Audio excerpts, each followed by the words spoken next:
Et coucou tout le monde, c'est Chacha de la page Un bon livre à lire. On se retrouve aujourd'hui pour parler de mes... On se retrouve aujourd'hui pour parler de mes 6 premiers mois de coup de cœur, ça se dit pas. De mes coups de cœur livresques. Vous avez compris quelque chose à ce charabia. On se retrouve aujourd'hui pour parler de 6 mois de coup de cœur.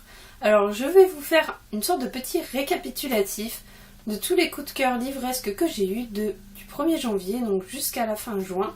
Et à la fin, j'en rajouterai un petit peu avec les livres qui m'ont énormément marqué, qui m'ont beaucoup plu, même s'ils n'ont pas été des coups de cœur, qui ont été peut-être pour certains des claques ou d'excellentes lectures, et je voulais absolument en parler aussi.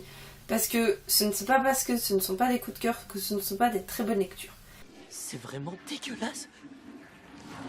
Donc on commence tout de suite. 7, 6, 5, 4, 3 et demi, 2 et un 3 quarts. On commence donc par Charade, le premier coup de cœur de l'année, lu début janvier. Charade de Laurent Loison aux éditions Nouvelle Plume. Alors ce livre, comment dire que j'ai complètement adoré. Ça a été un énorme coup de cœur pour moi. Je crois que je vais avoir l'impression de me radoter pendant toute la vidéo en fait. Coup de cœur par-ci, coup de cœur par-là. Donc ça a été un énorme coup de cœur pour moi, tant par l'histoire que par les personnages. Donc pour l'histoire, on se retrouve avec une série de meurtres qui est commis, et sur chaque meurtre, un morceau de charade qui va mener les enquêteurs donc à découvrir qui est le meurtrier. Et j'ai trouvé ça super bien monté. C'était vraiment original, c'était très bien pensé, c'était bien mis en place, c'était vraiment très très bon. Les personnages étaient super géniaux. J'ai adoré le personnage de Bargamon, qui est l'inspecteur principal, ainsi que Emmanuel de Quézac, qui est donc dans son équipe, une jeune femme très talentueuse. Bref, voilà Charade de Laurent Loison. Ça a été le premier coup de cœur de l'année 2017 et je regrette absolument pas. Ça a été vraiment une excellente lecture et je suis très pressée de pouvoir rencontrer Laurent Loison et lire donc Cyanure, son prochain, qui sort en septembre. Donc, premier coup de cœur, Charade de Laurent Loison. Autre coup de cœur, La Guilde des Merlins, le tome 2, L'Héritier. Alors j'ai mis le tome 2 parce que le tome 1, je l'avais lu en 2016, donc ça compte pas. Néanmoins, les 2 premiers tomes ont été de véritables coups de cœur pour moi. Une très très bonne série jeunesse qui est à la portée de beaucoup, qui est vraiment très bien pensée un petit peu à la Once Upon a Time, où on va se retrouver avec des personnages qui sont liés à d'autres personnages, alors que normalement c'était pas possible. Donc là on va se retrouver avec Arthur qui est un jeune garçon qui a été emmené en Angleterre suite à l'accident de sa mère pour rencontrer sa grand-mère. Sauf que sa grand-mère elle est un petit peu spéciale et il se rend compte qu'Arthur il est lié à toutes les histoires de fées et de tables rondes et de brocéliande et tout ça. Et donc il va se retrouver embarqué dans cette histoire avec ses 2 amis et ça va être quelque chose de très fort où l'auteur Sandrine Nouguet a réussi à faire quelque chose de vraiment génial par rapport au personnage d'Arthur et à tout l'avenir qu'il a à tout ce mélange avec d'autres contes que celui d'Arthur, et j'ai trouvé ça vraiment super. En plus c'est très bien écrit, ça va très vite à lire, c'est vraiment du très très bon livre. Donc La Guilde des Merlins, le tome de l'Héritier de Sandrine Nouguet aux éditions Aconitum. Autre coup de cœur de 2017, le syndrome Noah de Michael Fenris. Alors le syndrome Noah, ça va parler donc de Noah qui est un homme comme les autres. Il me semble qu'il était banquier, il travaille à New York. Il vit à New York et un jour sa femme l'envoie à la cave chercher un appareil de cuisson pour la réception des amis qu'il doit avoir. Bref, quelque chose de très banal, sauf que pendant qu'il est à la cave, il se passe quelque chose d'extraordinaire. Une sorte d'énorme onde rouge se déverse sur la terre et tout le monde disparaît. Donc Noah, en sortant de sa cave, se rend compte que sa femme a disparu, il ne reste plus qu'un tas de vêtements. Il n'y a que des tas de vêtements dehors, il n'y a plus personne, il est tout seul au monde et il va devoir trouver une solution pour cohabiter avec les animaux sauvages du zoo, parce que les animaux n'ont pas disparu, c'est les humains qui ont été éradiqués. Et j'ai trouvé ça vraiment génial. Déjà, on ressent un petit peu l'humour de Michael Fenris, qui est à la limite du sarcasme, que j'ai vraiment beaucoup apprécié, parce que le personnage au début, il croit que sa femme...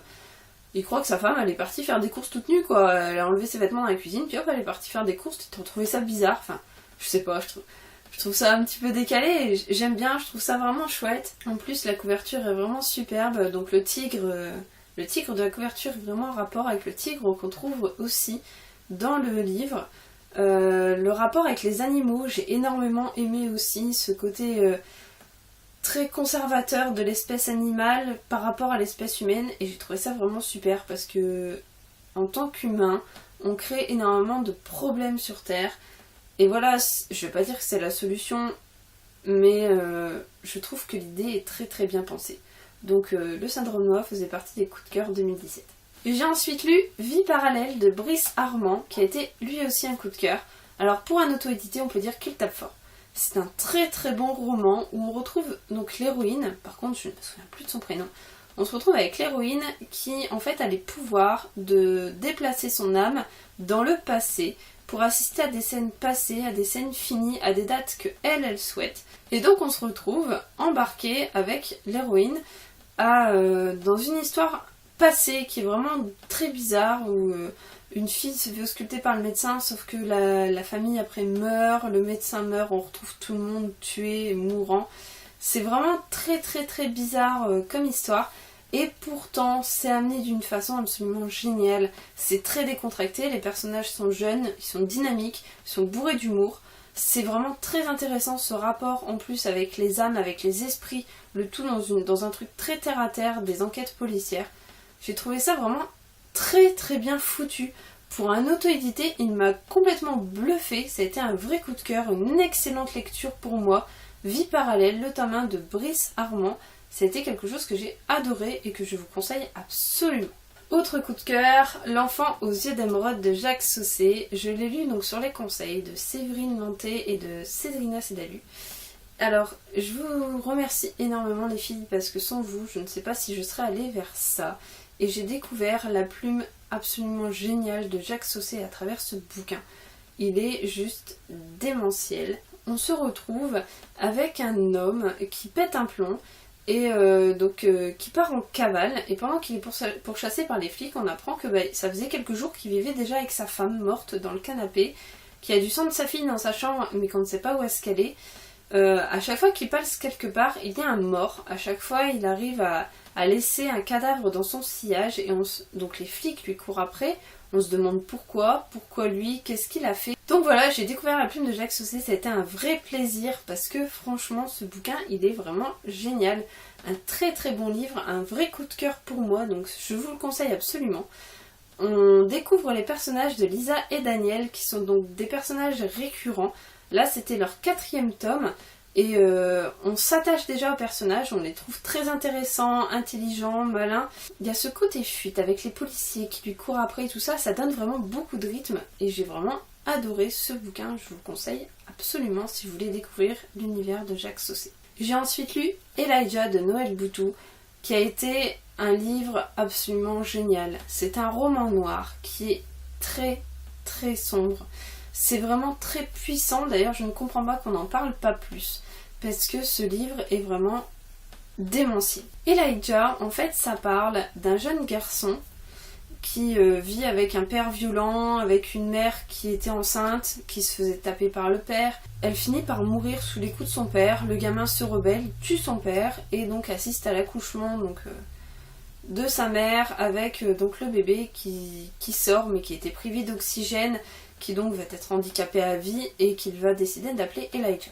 Ce grand frère donc va s'occuper de son petit frère qui s'appelle Elijah, on va l'appeler pendant une bonne partie du livre d'ailleurs le frère d'Elijah, ça va être le personnage principal, on parle d'Elijah avant tout, et il va tout faire donc pour protéger son frère et en même temps en parallèle il commet des meurtres pour soulager des familles, il veut absolument aider les familles, les protéger de ses maris et de ses pères violents ou alcooliques. Jusqu'au jour où, par esprit de vengeance, Elijah se fait enlever.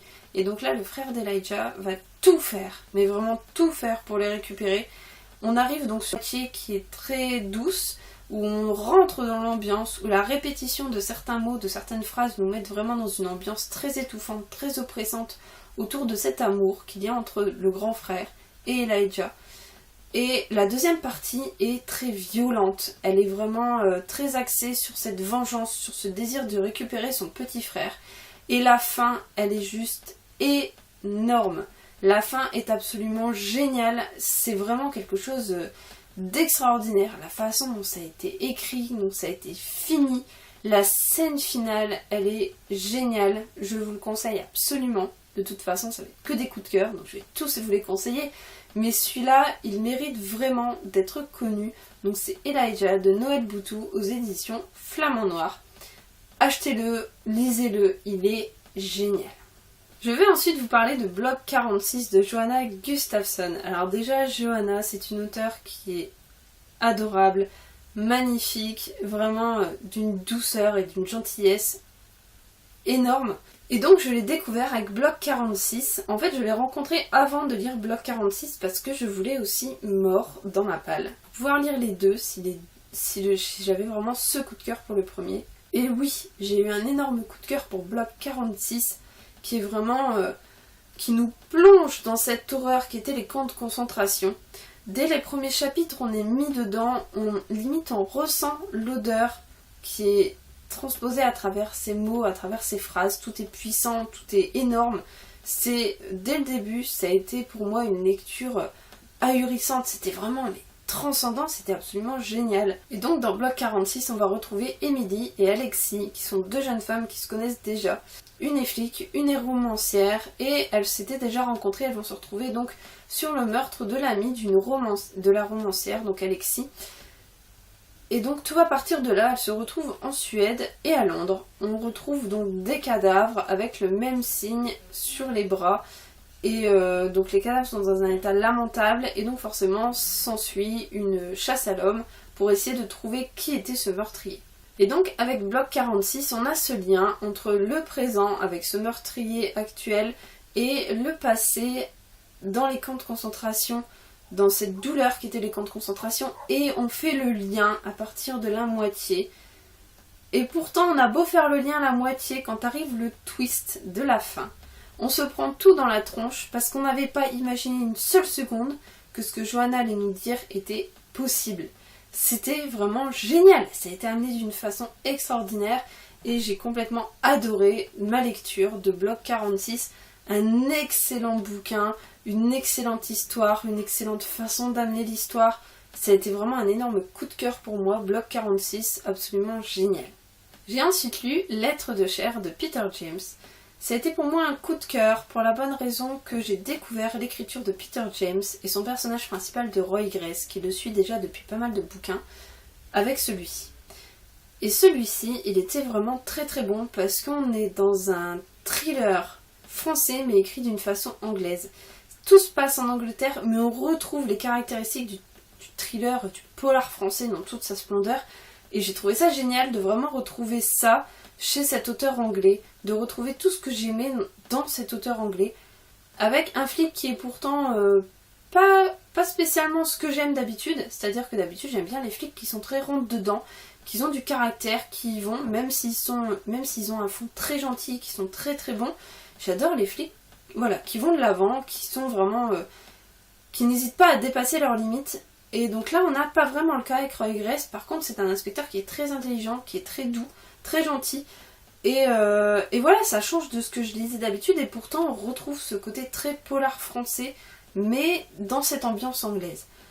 Et rien que pour ça, ça a été vraiment un coup de cœur. En plus l'histoire est vraiment super bien pensée, super bien tournée, avec ces femmes qui disparaissent, qui sont retrouvées plus tard, torturées, tout ça. Et voilà, il y a ce côté disparition, ce côté torture qui est vraiment pas mal. Non, je ne suis pas une psychopathe, non, je ne lis pas que des bouquins bizarres. Mais voilà, j'ai trouvé ça vraiment très bien pensé, très bien mis en place, et du coup pour moi, Lettres de chair est vraiment un coup de cœur à ce niveau-là. J'ai vraiment découvert l'écriture de Peter James, et du coup j'ai commencé à me procurer d'autres livres de lui, parce que voilà, c'est vraiment le livre, le genre d'auteur anglais que j'apprécie énormément. Ce livre, Ne prononcez jamais leur nom, ça a été, je crois, le livre qui m'a donné le plus. Ça a vraiment été un truc énorme. Je crois que Ne prononcez jamais leur nom de Jacques Saucé, c'est le livre que si je devais en citer un sur les 6 mois, j'ai beau adorer Franck Tillier, Olivier Norek, Johanna Gustafsson, j'ai beau adorer tout le monde, celui-là, il a été écrit d'une force, c'est pesant, c'est oppressant, c'est hyper bien détaillé, on se retrouve dans le passé du tueur, on comprend pourquoi, et les personnages ils sont dans des situations complètement folles, ils vont se retrouver complètement changés à vie, c'est des situations dramatiques, c'est juste énorme.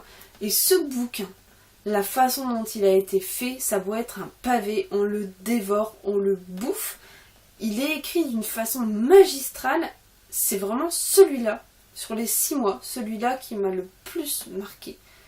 Donc là on va se retrouver avec les autres donc là on va se retrouver avec les personnages récurrents de Jacques Saucé, qu'on avait déjà vu dans l'enfance d'Emeraude et dans La Pieuvre. Et donc là on va se retrouver avec Daniel et Lisa. Daniel se fait enlever lors d'un attentat sur un train. Il se fait enlever par celui qui a commis l'attentat et il se fait séquestrer et torturer. Et Lisa, à côté de ça, qui est enceinte, elle va tout faire pour essayer de le retrouver, elle va remuer ciel et terre pour essayer de le sauver, alors qu'elle est en colère après lui. Et vraiment, cette alliance des deux personnages, cette façon d'amener les choses, voilà, c'est juste magistral. Ce bouquin, c'est le polar de l'année pour moi. Il a vraiment, en tout cas c'est le polar des 6 premiers mois. Ça a été une claque magistrale, quelque chose d'énorme, et vraiment je le conseille à 100%. Ne prononcez jamais leur nom, de Jacques Saucé aux éditions Toucan Noir. Donc comme je disais, j'adore aussi Franck Tillier et j'ai savouré son dernier, donc Charcot, où Lucie se retrouve dans une position très difficile parce qu'elle vient de commettre un meurtre en légitime défense, mais dans un endroit où elle aurait jamais dû se trouver et avec son âme de service. Et donc voilà Charcot qui va tout faire pour essayer d'arranger la scène, pour essayer de faire que la flic ne soit jamais soupçonnée et lui non plus. Et donc là on se retrouve avec des flics qui ont commis un crime et qui vont tout faire pour que l'enquête n'aboutisse pas dans leur sens à eux. Sauf qu'ils n'auraient jamais pu prévoir que cet homme qu'ils ont tué, en tout cas que Lucie a tué, était mouillé avec autant d'autres affaires, des affaires qui vont amener à des trucs beaucoup plus dangereux, beaucoup plus complexes, avec toute cette thématique autour du sang, autour de la peur, et vraiment, j'ai retrouvé Charcot. J'étais hyper heureuse de retrouver le personnage de Charcot, qui est un personnage que j'adore, que voilà, c'est mon personnage, c'est Charcot, et il a ce caractère, cette façon de rentrer dedans. Et il y a un moment dans ce livre où on a vraiment le Charcot en puissance, qui pète un plomb, qui explose, qui crache tout ce qu'il a à dire, et c'est vraiment génial, c'est puissant, et c'est ça ce Charcot que j'aime. Et voilà, pour moi, voilà, Charcot, ça reste le livre. Voilà, Charcot, ça reste ce livre. Cet aboutissement de tous ces efforts de Lucie et Franck depuis le syndrome E, quand ils se sont rencontrés.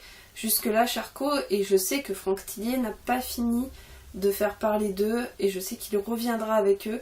Et je suis juste super pressée en fait de les retrouver, parce que pour moi, Charcot était absolument un coup de cœur. Coup de cœur absolument génial.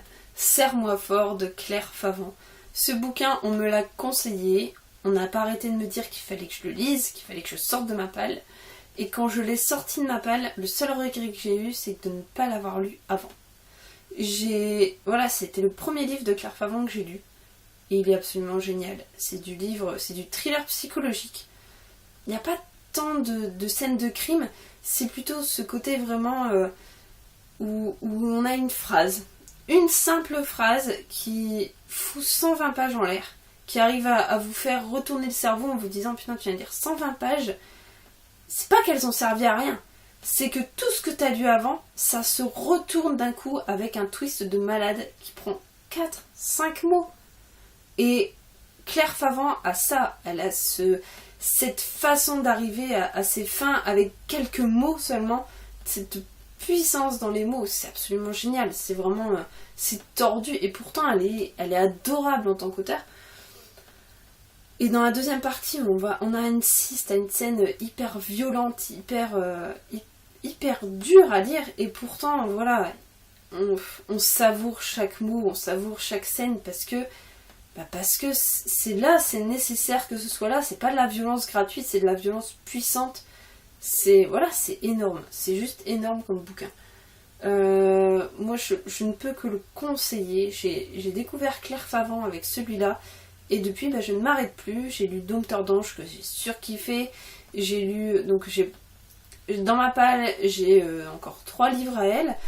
Et voilà, je sais que ça reste maintenant l'auteure féminine française. Ça reste une des auteurs féminines françaises que je vais suivre, qu'à chaque bouquin ça sera acheté direct parce que je sais que Claire Favant c'est une valeur sûre. En plus elle est absolument géniale en tant qu'auteure, elle est très douce, très drôle, elle a un rire très communicatif, vraiment voilà. Moi Claire Favant j'adhère et je vous le conseille à 100%, surtout celui-ci. J'ai découvert Louise May avec ce livre. C'est son deuxième, le premier Les Ravagés. Je ne l'ai pas encore lu mais je l'ai dans ma palle. Et ce livre, ça a été une claque de malade. On suit une famille qui se retrouve donc sur une île pour un long week-end. Elle a loué une petite maison tranquille. Et donc c'est une famille un peu parfaite, avec des gens qui sont riches, qui sont beaux, qui sont sûrs d'eux, qui sont intelligents. Bref, la famille qui est vraiment dépeinte d'une façon très parfaite. Peut-être trop parfaite. Et quand la fille de la famille disparaît, donc les enfants ont 20 ans, donc la fille qui a 20 ans disparaît, elle est enlevée et le seul truc qu'ils retrouvent c'est un couteau avec du sang. Et donc là, les parents et le frère vont demander de l'aide au seul bar de la ville. C'est une île isolée, donc il y a une quinzaine d'habitants, c'est vraiment pas énorme. Et quelques-uns vont essayer de les aider à le retrouver. Mais elle a écrit ça d'une façon où on est embarqué avec Louise May dans tous les méandres de cette île, de ce huis clos, de cette île qui est prise sous les vents, sous la pluie, sous une énorme tempête, et donc suivre ses parents qui feraient tout pour retrouver leur enfant. Ça a été fait d'une façon géniale, ce qui fait que quand on arrive à ce twist, à cet énorme twist qu'on se prend dans la gueule parce qu'on l'avait pas vu venir, et ben voilà.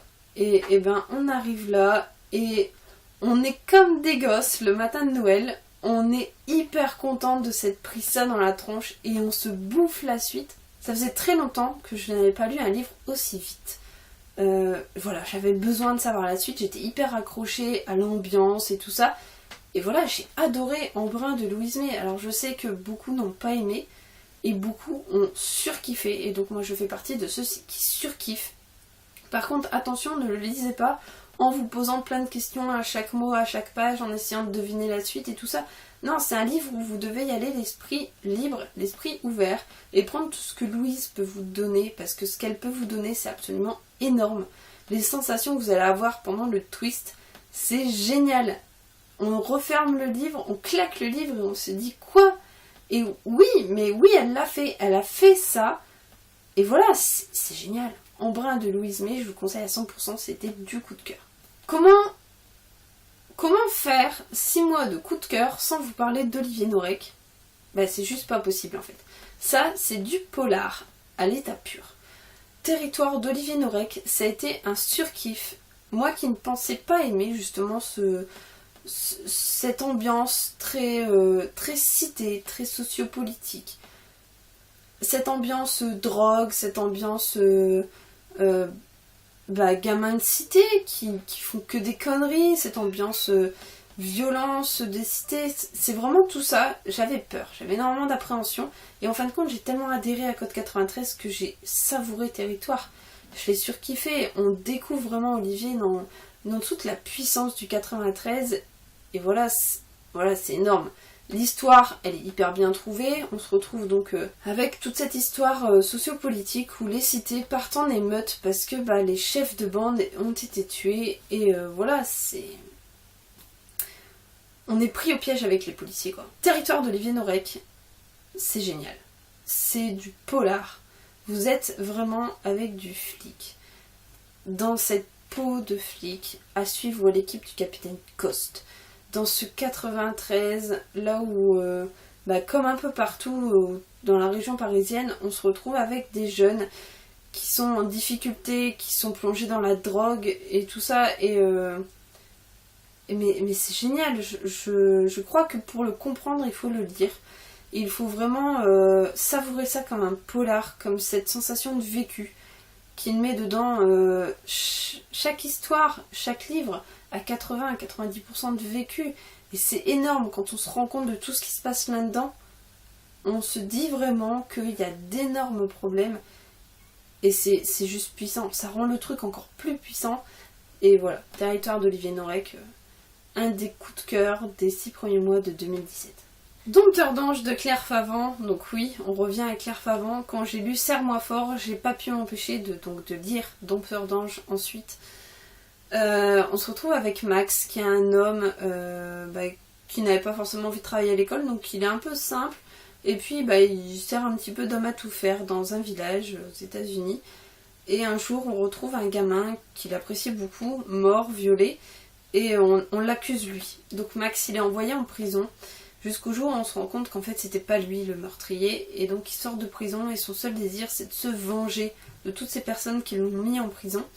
Et pour ça, il va enlever leurs enfants. Et ces enfants, il va les violenter, il va les brusquer, il va les pousser à devenir des voleurs, des tueurs. Il va les pousser dans leurs limites, jusqu'au jour où il y a un des enfants qu'il a élevé qui va s'enfuir. Et là, je peux vous dire que l'esprit de Claire, il est absolument génial. On se retrouve dans des situations complètement folles, dans des trucs qu'on n'aurait jamais pu penser possible, ni pouvoir imaginer sans lire ça avant. C'est génial.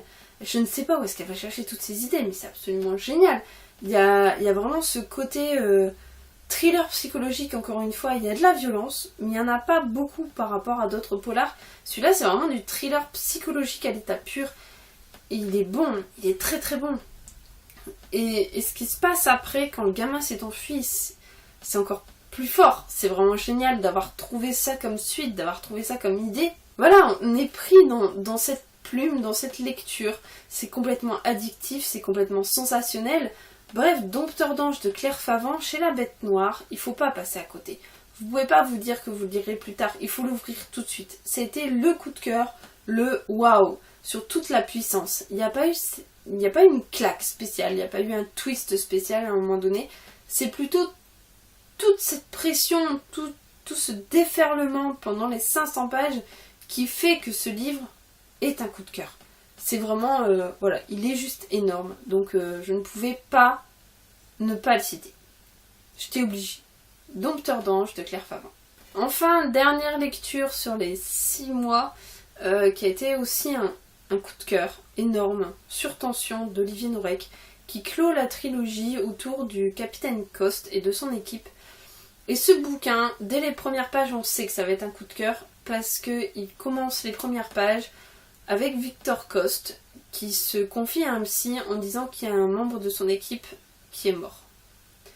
Et on va passer 500 pages à être baladé à gauche, à droite, avec une famille corse qui veut sortir son frère de prison, avec un père de famille qui veut tout faire pour protéger les siens, avec un pédophile qui sort de prison aussi. C'est plusieurs histoires qui sont assemblées, et on a toujours cette sorte d'épée de Damoclès au-dessus de la tête qui nous dit « Rappelle-toi, il y a quelqu'un de son équipe qui doit mourir » et on veut savoir qui. Et en même temps, on veut pas. On veut pas parce qu'on les aime, on vit avec déjà depuis 1500 pages et on n'a pas envie de les perdre, on n'a pas envie de souffrir comme ça pour eux parce que, voilà, on veut pas en perdre un et on sait pas. On sait pas qui est-ce qui va nous tuer et on sait qu'à la fin. Et c'est fort, c'est puissant, c'est juste énorme. Et ce qu'Olivier a fait dans ce bouquin, il est sorti de son polar sociopolitique qu'il avait créé avec Code 93 et Territoire. Et là, il nous sort vraiment du polar, limite thriller. Mais c'est bon, on est avec l'équipe, on est embarqué partout. C'est génial, c'est puissant, c'est extraordinaire. Sur tension, il clôt la trilogie avec brio. C'est hyper bien pensé, voilà, c'est génial. En gros, moi j'ai eu 6 mois de lecture intense. Et génial. Voilà, mes lectures. On ne peut pas ressentir tout ça. On exploserait. Comme promis, je vais aussi vous parler de quelques livres qui m'ont énormément marqué, que j'ai énormément apprécié, même si ça n'a pas été des coups de cœur, ça a été d'excellentes lectures. Et donc je voulais vous en parler aussi, vous les présenter, ne pas les laisser sur le carreau parce que je pense qu'ils méritent vraiment d'être mis en avant aussi. On les a choisis pour leur talent. Donc Jax de Benoît Chavanneau, aux éditions Polar en Or. Ce livre, ça a été un des premiers que j'ai lu en rapport avec Jack l'Éventreur. J'en ai lu beaucoup cette année en rapport avec Jack l'Éventreur, mais celui-là, ça a été un des premiers. Et ça a été vraiment génial.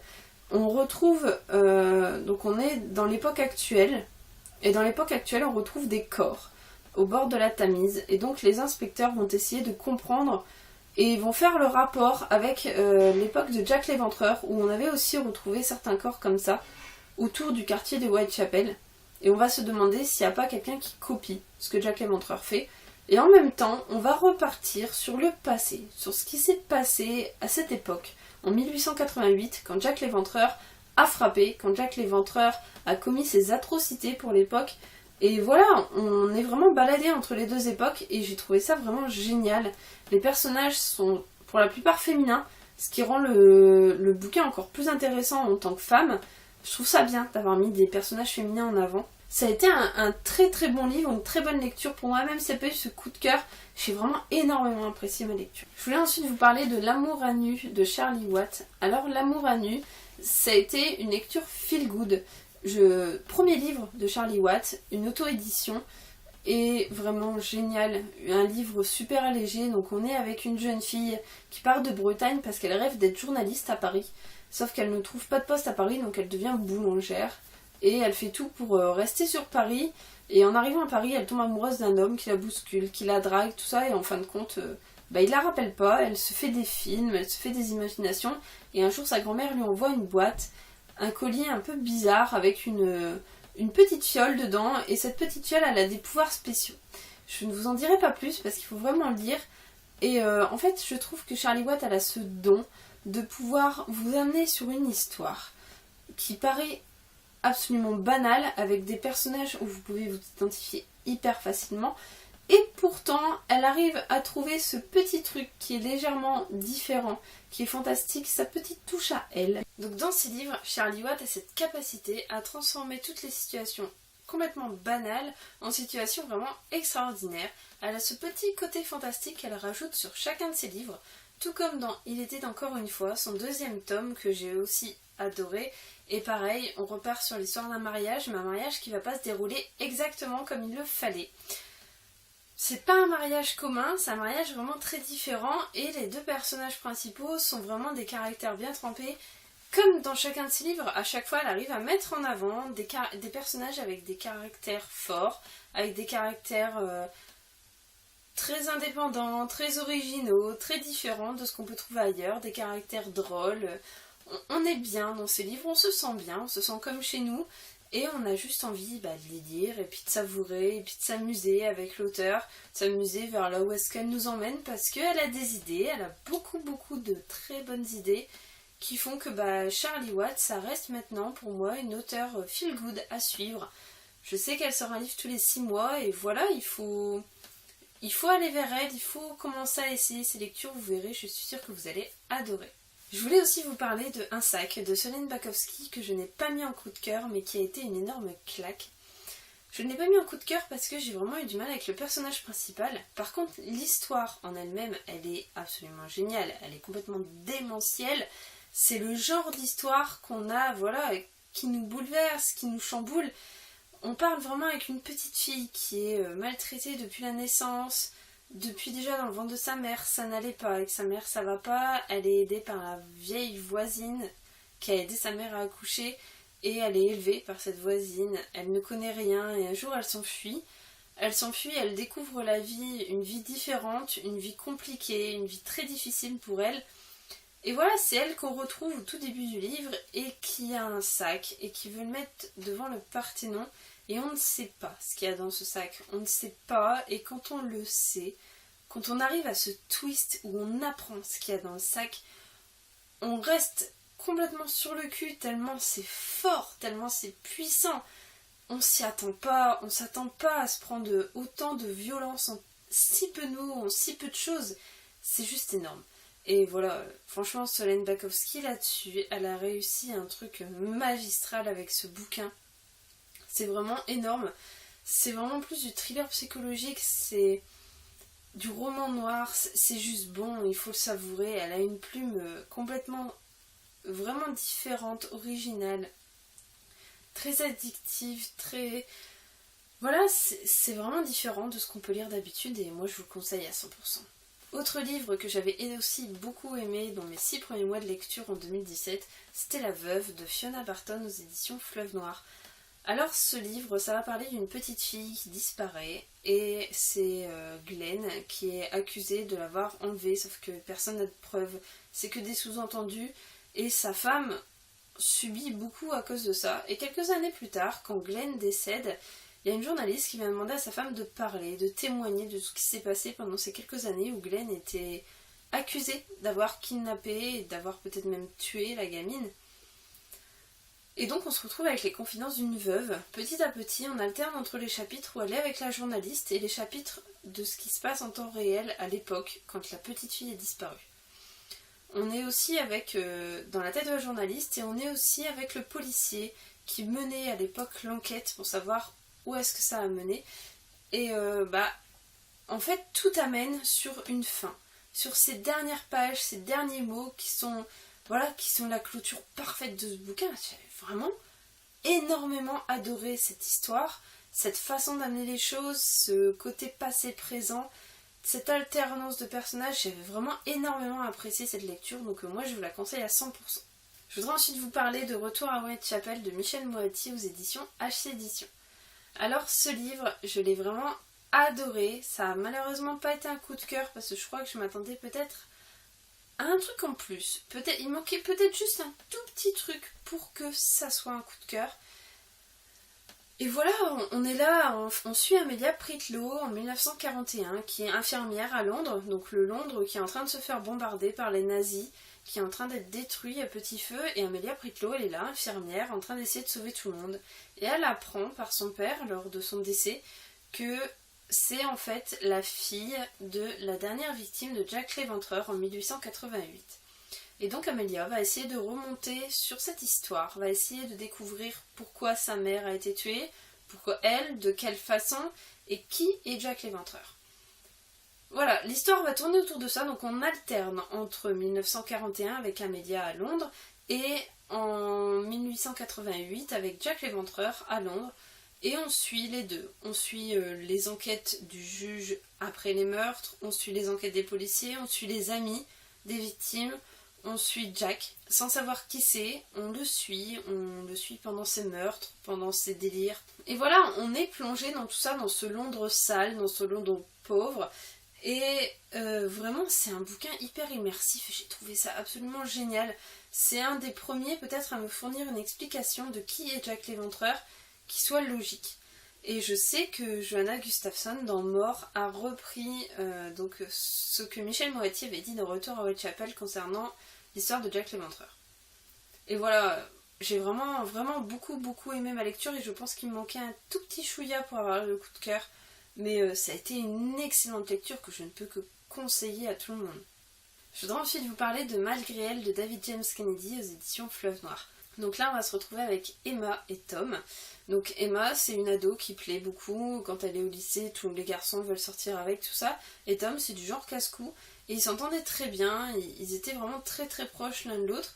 Et un jour il se passe quelque chose. Un week-end noir, un week-end où il va arriver plein de choses et qui va changer la vie de tout le monde. On retrouve le corps d'un de leurs amis dans un parc pas très loin et ça va changer énormément de choses pour eux. Et donc Emma et Tom grandissent et on les retrouve plus grands, plus vieux. Tom reçoit un email d'un de ses anciens copains de lycée, comme quoi il est en danger de mort, donc il fait tout pour essayer de le retrouver. Quand il le retrouve, il est déjà mort et il voit que tout mène vers Emma.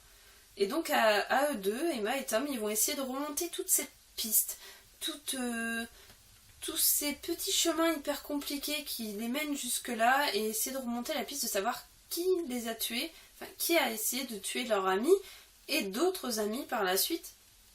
On est vraiment dans une course-poursuite tout du long. on ne s'ennuie pas et au fur et à mesure on revient sur ce week-end noir qui a eu lieu très longtemps avant. On va découvrir que ce que l'auteur nous a laissé croire au début n'était pas forcément la complète vérité et que voilà, on découvre plein de choses en lisant, on voyage, on est baladé entre la Suède, la Norvège, je crois qu'ils vont à Stockholm, je crois qu'ils vont aussi en Écosse, ils vont aux États-Unis, enfin c'est énorme. Niveau voyage, moi j'ai trouvé ça génial, on est embarqué avec les personnages, tout ça, et pareil, il me manquait peut-être un tout petit chouïa pour avoir le coup de cœur, mais néanmoins j'ai vraiment adoré ma lecture, j'étais complètement embarquée avec Emma et Tom, et je voulais absolument savoir ce qui se passait. Donc pour moi, malgré elle, c'est un très très bon livre que je vous recommande évidemment, une excellente lecture de ce premier semestre de 2017. Je vais vous en parler tout à l'heure avec le retour à Whitechapel de Michel Moati. Mort de Johanna Gustafsson a été une excellente lecture aussi. Malheureusement, encore une fois, il me manque ce petit coup de cœur. Je crois que j'ai vraiment eu le coup de cœur pour Bloc 46 vis-à-vis de l'histoire des camps de concentration. Et aussi vis-à-vis de ce twist qui est vraiment génial, qui est vraiment ahurissant et qui du coup nous a fait découvrir la plume de Johanna. Et donc là avec Mort, c'est vraiment super puissant aussi. On se retrouve avec Jack l'Éventreur et on veut savoir en quoi cette histoire de Jack l'Éventreur se relie avec l'histoire du présent. On retrouve donc des corps de femmes à chaque fois avec leurs chaussures abandonnées devant chez elles, sauf que le tueur présumé est enfermé en hôpital psychiatrique depuis très longtemps. Donc va savoir qui est vraiment le coupable. Ça va vraiment être basé là-dessus et j'ai énormément apprécié ma lecture, mais j'ai vraiment eu ce léger plus sur Bloc 46 que j'ai pas eu avec Mort. Malgré le fait que j'ai adoré retrouver Émilie et Alexis, le fait que j'ai adoré voyager encore entre Londres et cette Suède, ou cette Norvège, tous ces pays nordiques, c'est vraiment génial, c'est vraiment très très intéressant et j'adore la plume de Johanna qui est bouleversante, qui est très rythmée, avec des chapitres courts, avec des personnages très intéressants. Il y a un personnage nouveau qu'elle intègre dans cette histoire. C'est une jeune femme et voilà, je vous en dirai pas plus, mais elle est vraiment exceptionnelle par elle-même et j'ai énormément adoré pour ça. Et bravo à tout le monde, bravo, bon travail. J'espère que ça vous a plu, j'espère que vous avez peut-être été convaincus par certaines lectures. N'hésitez pas à me laisser des commentaires, à m'envoyer des petits messages sur Facebook ou sur YouTube. Je vous répondrai sans aucun problème. Je vous dis à très bientôt, on se retrouve sur la chaîne et sur la page. Un bon livre à lire, bye bye. On ne vous retient pas, nous n'avons plus besoin de vos services. Merci.